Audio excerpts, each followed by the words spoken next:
Some projects take an awful lot of time to get going in my house, and what you are seeing here is a video from 2021 when I purchased this 16-channel current sensor from AliExpress. And I also built a project around how I'm going to talk to it and how I'm going to integrate it into my home. And the device is a modbus serial device, so I built a little sketch how to read it and then convert this data into MQTT. So eventually it can be integrated into my home automation system. And now this is January 2025, and I actually found the time to install this thing. So this has been sitting in my drawer for the last 3 years waiting to be installed and actually used. And the reason I wanted to use this sensor because I wanted to play a little bit more about time series data, and I wanted to see how I can get some information, some prediction when I have a lot of data. Can I do things like can I tell if the fridge door is left open? Can I tell if if something is left on? Can I just do some prediction based on past data that something is out of the ordinary? And of course, in the last years, AI came around, and machine learning, and actually, everyone is focusing on the chat GPT and the image recognition side of it, but I think there is a lot of stuff around analyzing time series data and detecting anomalies. So maybe at some point I would be able to work on something like that as well. But for that, to do anything, I need data. So this is why I bought this device. And today I'm going to, past couple of weeks, I spent some time over the weekend to install it.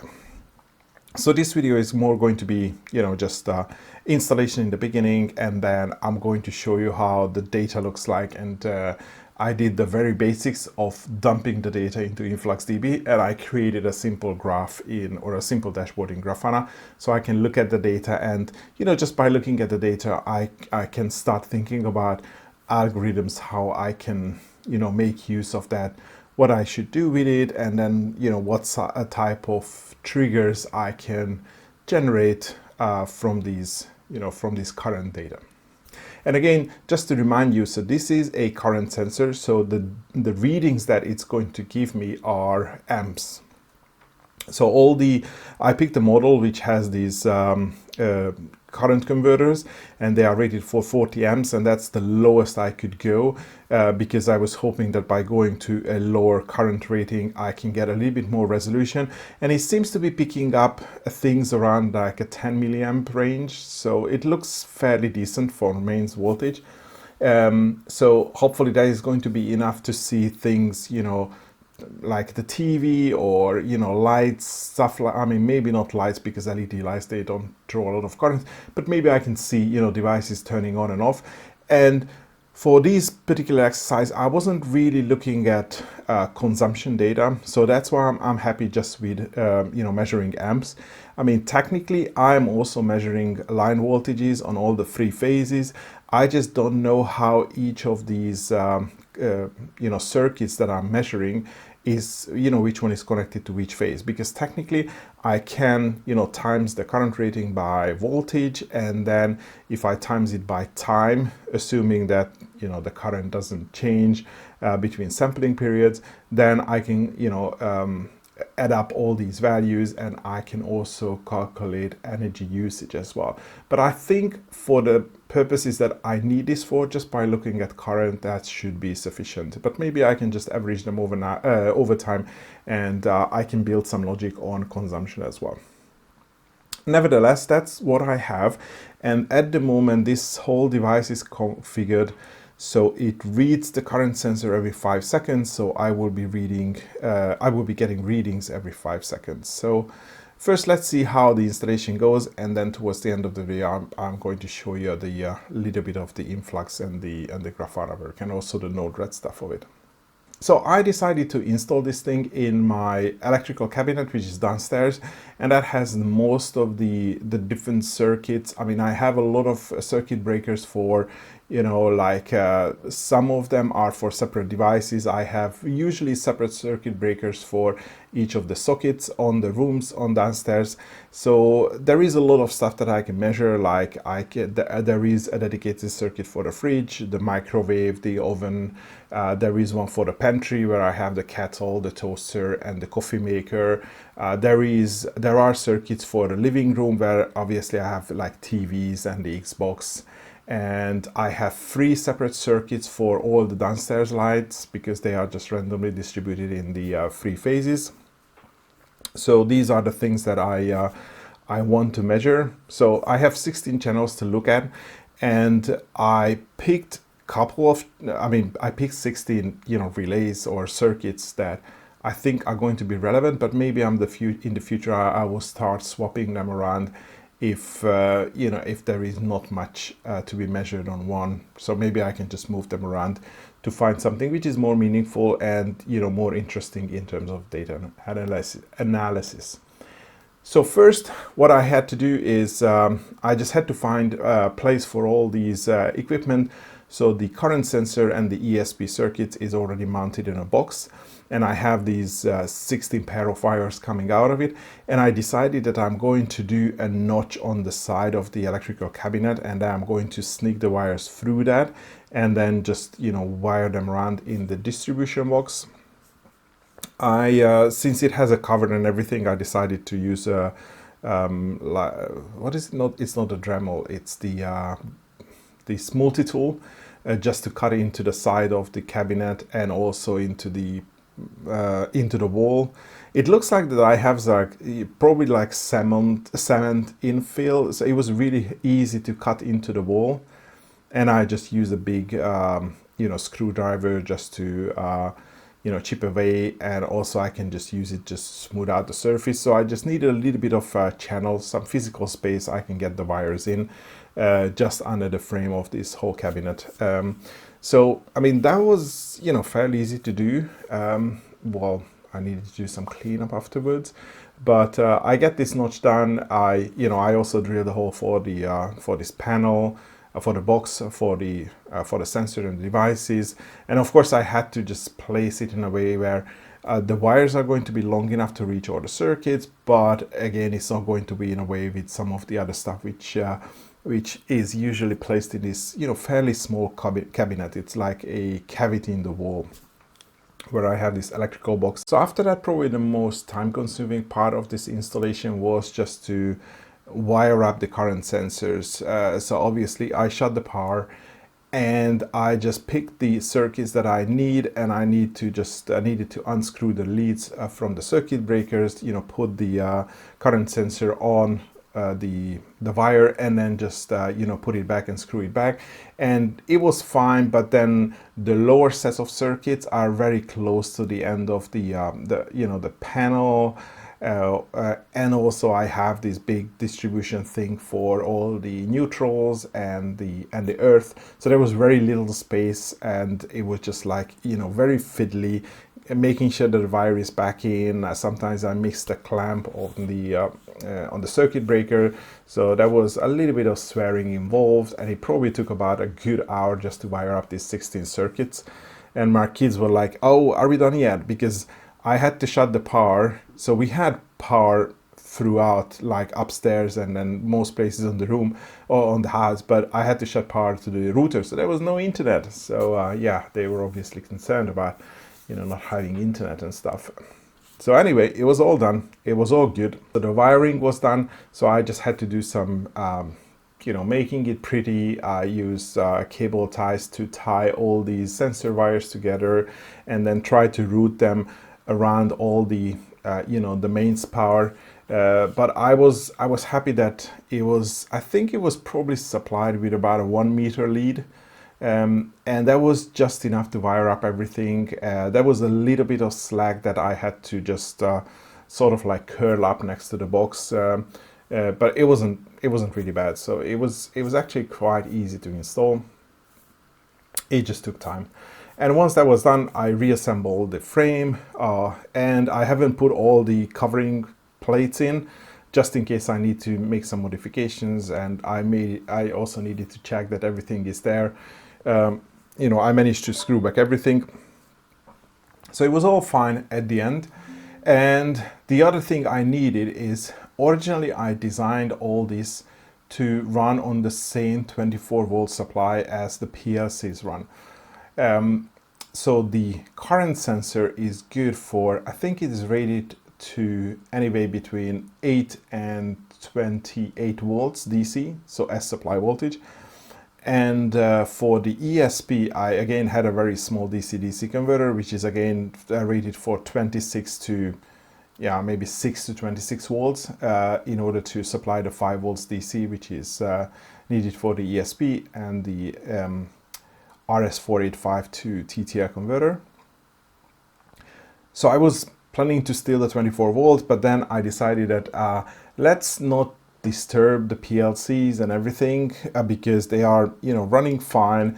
I'm not sure how much the you know, the power supply for all the PLCs are rated, if there is enough, you know, overhead and everything. So I decided to just you know, find another power supply, and I find this small 2-watt 12-volt power supply, which I use for LEDs at some point. And I made another box, so it's just a small box under that, and I had to run a cable, a mains cable, and I managed to find a spare circuit breaker, which is a 2 amp circuit breaker, which apparently is not really used for anything. I mean, there was nothing connected to it. Maybe it was there for some other reason, but we didn't end up using it. And I already have a very large conduit, which is running from this big junction box all the way to the wall. Yeah, it just exits on the wall in the same room. So I managed to run a small cable through it and get everything connected, the neutral, the earth, and then the phase to this new relay, so I can just turn it on and off. So if I need to restart it at any point, I can just easily do it with a circuit breaker. So, and I wired it up to the 12-volt power supply, and then that was it. So basically it was all done. Actually, I think I have some issues with this device. I really haven't figured out what it is yet, because I keep getting interruptions in the data, and sometimes it just stops transmitting. And I still have to figure out if this is a power supply issue. So the ESP is not, it doesn't get a stable power supply. That's the problem. Or there is some issue with my Wi-Fi connection, which is also possible because I noticed that some of my other ESP is just not getting connected to the Wi-Fi for some reason. That's an ESP which has been running for a couple of years, so it is possible that there is an issue with the ESP, but I'm not sure. So that's something that still I need to investigate. But you know, once it is working stable. It is giving me the readings every 5 seconds. And I'm just going to show you how it looks like now and what I have done with this data in Node-RED, Influx, and Grafana. Let's have a quick look how this is going to look like, because I tried to record it using my phone, but I don't think that was very successful. So this is the incoming data that you see, and again, that video where I originally put this sketch together, that was like 3 years ago, so, or I think 2. So anyway, you see the 16 channels, so C0, 1, 2, 3, 4, 5, 6, and 15. I did another measurement, and I actually have a current clamp sensor, and I put it onto the channel 15, and it was showing the same. So I think it is working. It is calibrated, and by the way, you can just as a reminder, you can calibrate the current sensors, but they all provide a 40 amp current sensor, so it is set for the 40 amp, and it is actually half an amp running on the channel 15. Okay, so I think we should get this into Node-RED.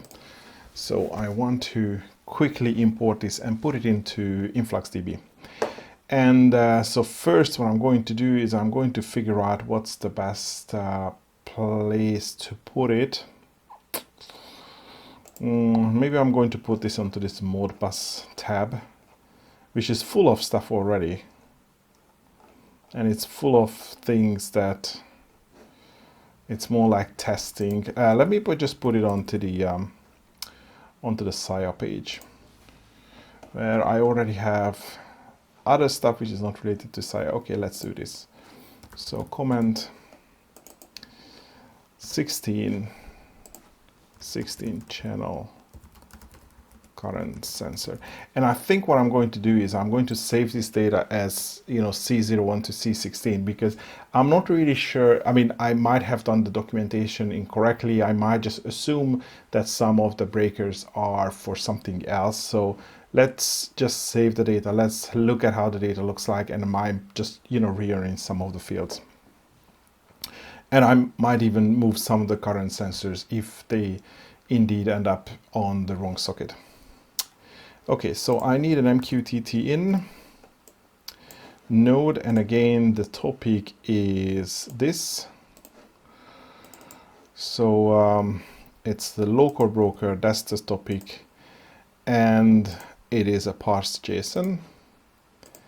And let's just look at in debug just to make sure that it is correct.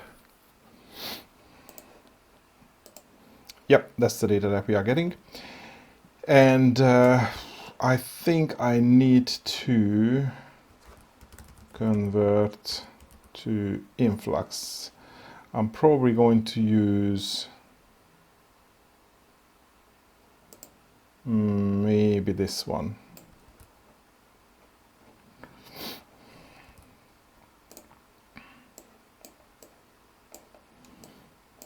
And also I have to look at Influx because for the time being, I'm planning to save everything into Influx DB database, but I probably need to create a bucket which is, you know, fairly short. Let's say 1 day bucket. So I have buckets. I have a CNC bucket that I use for something else.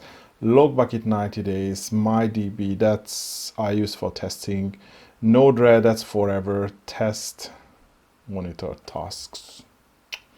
Okay, so there is nothing like that. So I'm just going to call it 1 day. And it delete data everything older than 24 hours. So create. Okay, so now we have a 1 day bucket. Okay, so I think what I'm going to do, let's delete this. And let's create another debug. Okay, so let me continue. I took a little bit break. So I think I'm going to name the measurement current. Oh, no, I think I'm going to use something else. Let's not use that because I don't think this is a good. So on time, no. I'm trying to find an example where I have already converted the data. I probably can convert to Influx. This looks better. Okay. Oops, no. Okay, copy this.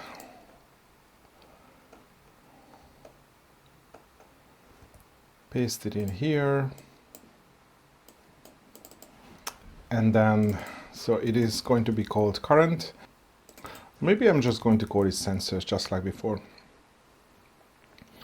And the the device is going to be called current.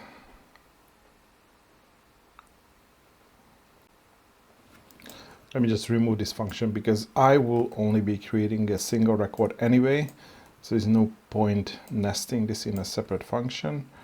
Okay, so the output is an empty array, output push, and then record.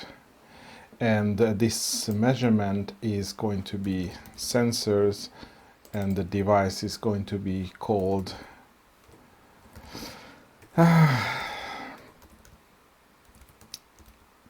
I mean, I only have one device. I'm not planning to buy anything else, but let's just assume that there is going to be others as well. Current downstairs, and then the fields is going to be like that. So C01.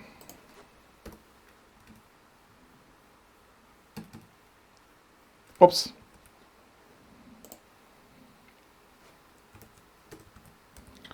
C01, which is message.payload.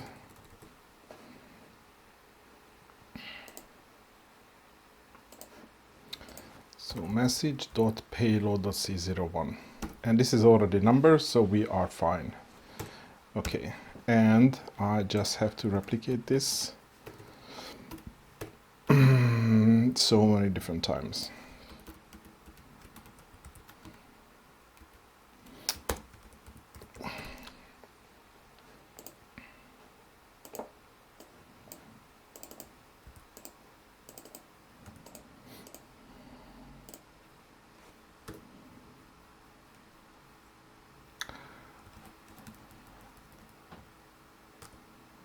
How do I escape in Excel? Can I escape with backslash? Nope. Double? Yes. I guess you can figure out where I'm going with this. So, plus plus, left,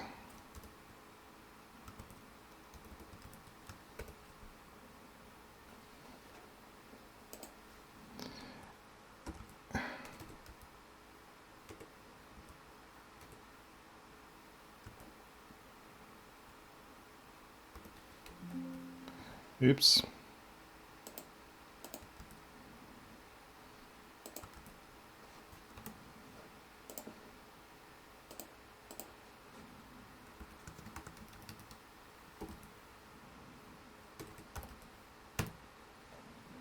What's the problem with the value? So left, and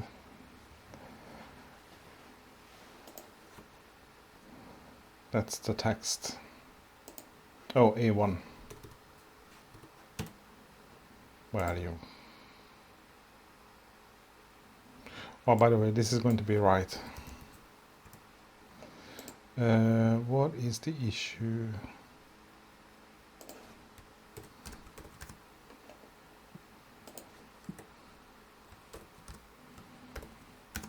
Okay, good.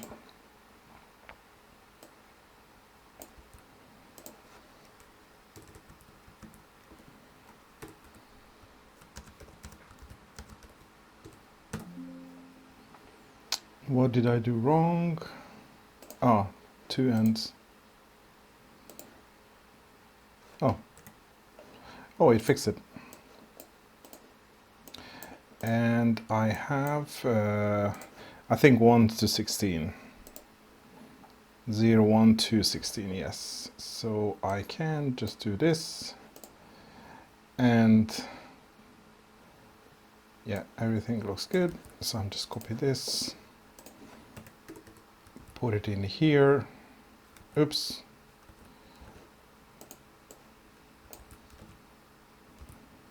Put it in here. Remove the comma. And it should be right. Should be okay. No, I don't need this. Done. And remove that.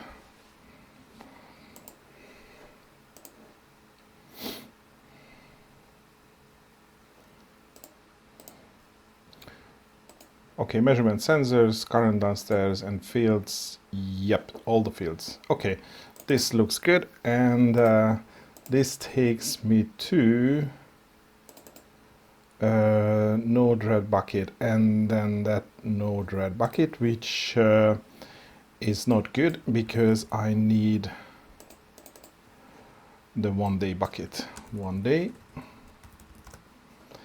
and the bucket name is 1 day.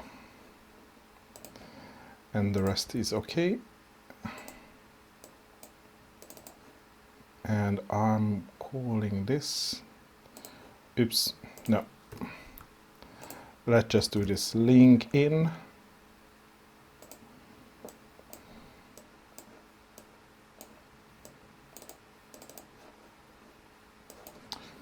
1 day bucket ingest.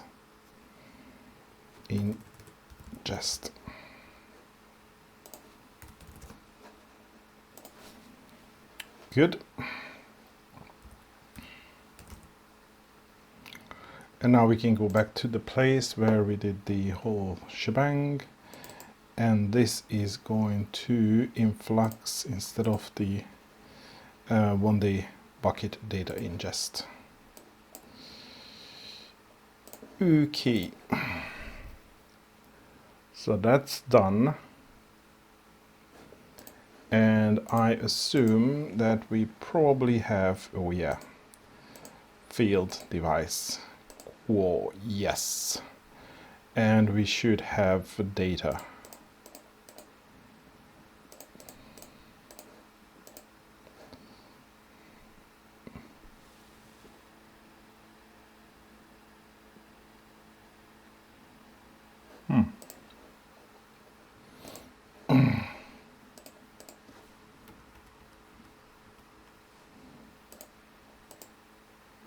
Oh, 0.86, 0.12. Okay, so it is definitely getting saved. Submit, submit. Why I'm not getting more data past 12 hours? Let's just remove all the aggregates. Yeah, okay, so I have all the data that I need. Okay, wonderful. So I think what I'm going to do is, this query looks good.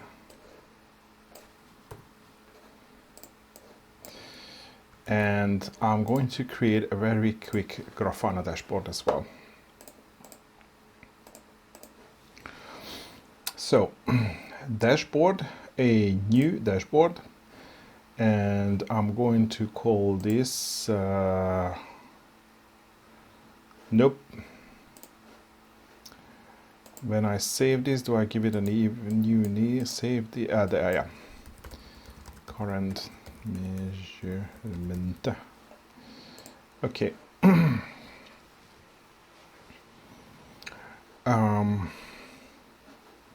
I'm going to create a new panel, which is going to be a time series, and the flux db, oops, is that.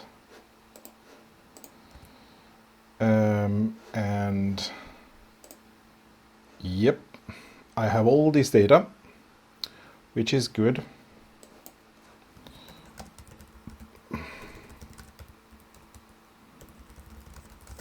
For the last 24 hours. And at that point, I would need to create a shitload of overrides. Okay, I don't want thresholds, and that's it. Apply. And I want to change this. This looks okay. We have some data here, but then we just need to edit this. And I did my cheat sheet. So on this cheat sheet, I have noted down all the different circuits, all the different current sensors and which circuit it is connected to. So we can use this information in here because I want to create override. So override with a field name, and so the first one is going to be C1, and the override property is name is the display name, and name of the display. So current one is bathroom sockets.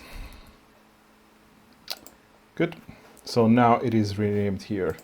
So the next one, it's going to take some time, is 2 and display name. So number 2 is lights 1. So I have lights on all 3 phases, sort of like randomly distributed.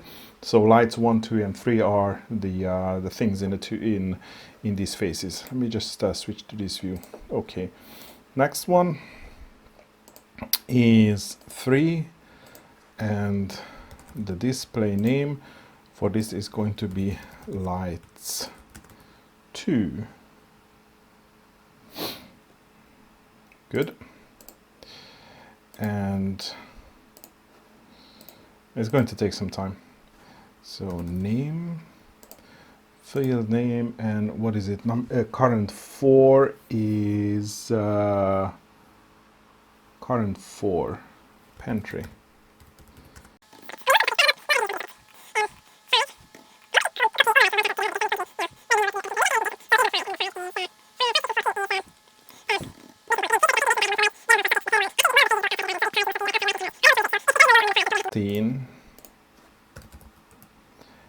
Is 15 and 16 is kitchen island. Kitchen island.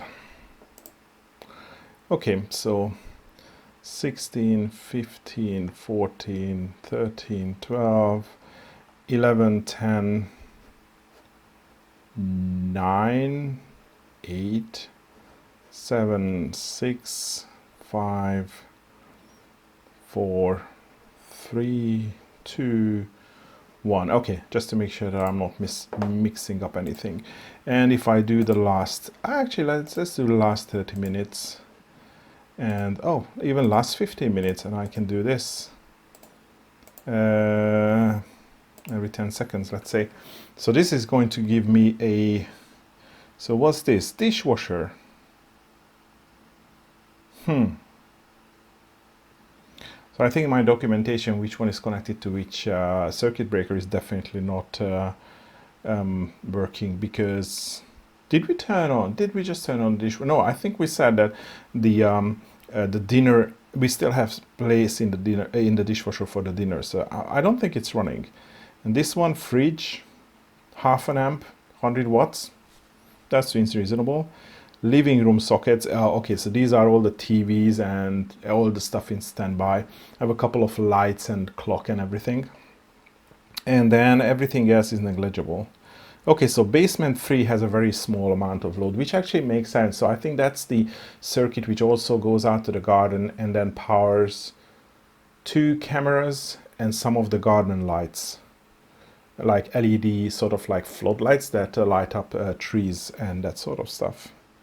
Okay, I think this looks good. I mean, the data seems to make sense. I think I just have to look at it for a longer period so I can see what, what it does and then how it behaves, and definitely need to go out and then check on the dishwasher just to make sure that it's actually doing its thing. But yeah, it is definitely good for now. So I'm happy that we are at least saving the data, saving the last 24 hours, and then we are just going to get rid of anything else.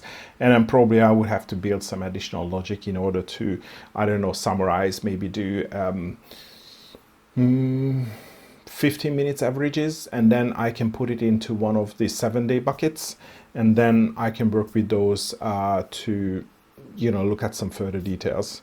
So maybe actually I'm going to, maybe I would do this in Node-RED, but maybe I'm going to create a job. I probably have to go back to one of my earlier videos to learn how to do a job in InfluxDB in order to downsample this data and put it into a different bucket where I'm going to, keep it for a little bit longer. But that's good. I think that's going to be all for now. Thanks for watching, and hopefully see you in the next one.